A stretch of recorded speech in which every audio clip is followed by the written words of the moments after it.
লাতিন আমেরিকার দেশ কলম্বিয়ায় 7.4 মাত্রার শক্তিশালী ভূমিকম্প আঘাত এনেছে। ভেঙে পড়েছে বহু ঘরবাড়ি। এ পর্যন্ত 26 জনের প্রাণহানির খবর পাওয়া গেছে। তবে ধ্বংসস্তূপের নিচে আটকা পড়ে রয়েছেন অনেকেই। তাদেরকে উদ্ধারে কাজ শুরু হয়েছে।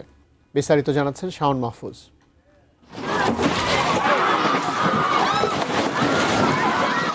ভেনেজুয়েলায় ভূমিকম্পের ভয়াবহতার রেশ কাটতে না কাটতেই প্রতিবেশী কলম্বিয়ায় আঘাত হানল 7.4 মাত্রার কম্পন।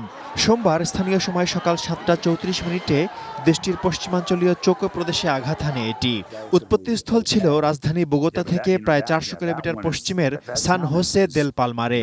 ভূগর্ভের প্রায় 107 কিলোমিটার গভীরে সৃষ্ট এ ভূমিকম্পে প্রতিবেশী ভেনেজুয়েলা, ইকুয়েডর ও পানামাও কেঁপে ওঠে।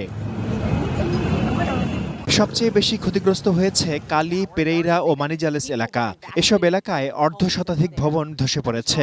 প্রাণহানি হয়েছে অনেক। সময়ের সঙ্গে সঙ্গে মৃতের সংখ্যা বাড়ছে। ধ্বংসস্তূপের নিচে আটকে পড়াদের উদ্ধারে কাজ শুরু করেছে জরুরি দুর্যোগ বিভাগ। ভূমিকম্পের পর কয়েক হাজার মানুষকে নিরাপদ স্থানে সরিয়ে নেওয়া হয়েছে। ক্ষয়ক্ষতির মাত্রা নিরূপণে কাজ শুরু করেছে স্থানীয় প্রশাসন। কর্তৃপক্ষ দুর্যোগপূর্ণ এলাকাগুলোতে শিক্ষা প্রতিষ্ঠান বন্ধ ঘোষণা এবং অভ্যন্তরীণ রুটে অর্ধশতাধিক ফ্লাইট বাতিল করেছে। বিপর্যস্ত কলম্বিয়াকে সহযোগিতার আশ্বাস দিয়েছেন মার্কিন পররাষ্ট্রমন্ত্রী মার্কো রুবিও। এর আগেও কলম্বিয়ায় ভূমিকম্পে ব্যাপক ক্ষয়ক্ষতি হয়েছে।